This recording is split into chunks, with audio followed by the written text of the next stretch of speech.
वेदांत के अनुसार साधकों के लिए बहुत सूक्ष्म सूक्ष्म और गहरी गहरी टिप्पणियां मौजूद हैं, जो कि साधकों को प्रारंभिक अवस्था में समझ में नहीं आती हैं। जैसे शास्त्रों के अनुसार यदि कोई नया साधक है और वह साधना की तरफ चलता है, तो उसको करना क्या है?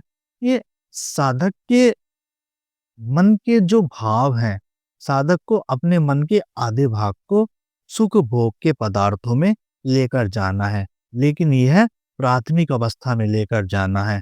एक चौथाई भाग को दर्शन शास्त्र में, दर्शन शास्त्र का अर्थ हुआ परमात्मा की तरफ जितने भी शास्त्र जाते हैं उनका अध्ययन करना, तथा शेष एक चौथाई भाग को गुरु भक्ति से परिपूर्ण कर लें। यदि आपके पास कोई मनुष्य गुरु है तो उनके अधीन हो जाएं, यदि नहीं है तो भगवान से विष्णु किसी को भी आप अपना गुरु बना सकते हैं।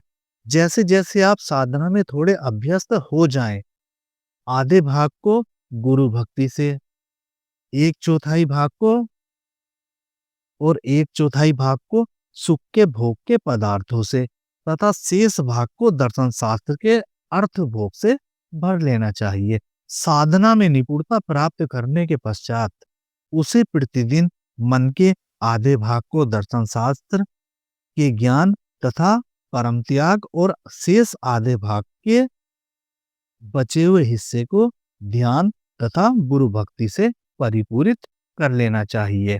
अंततः आप प्रतिक्षण ध्यान में रहने की स्थिति में पहुंच जाएंगे।